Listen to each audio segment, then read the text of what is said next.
Halo sahabat sehobi, apa kabarnya hari ini? Semoga sehat selalu.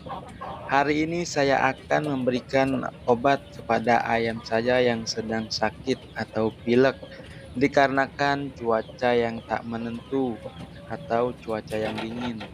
Nah, sebelum saya kasih obat, saya bersihkan dulu nih tenggorokannya supaya tidak ada dahak yang menyangkut. Nah, saya akan sedikit berbagi sahabat tentang obat yang saya berikan. Nah, ini dia obatnya. Mungkin sahabat juga tahu ini obat apa. Memang kalau ayam saya yang sedang sakit, saya berikan obat ini supaya ayam bisa cepat kembali pulih. Mungkin para suhu ada yang lebih punya rahasia obat yang lebih manjur. Boleh dibagi. Oke sahabat, terima kasih. Sukses selalu.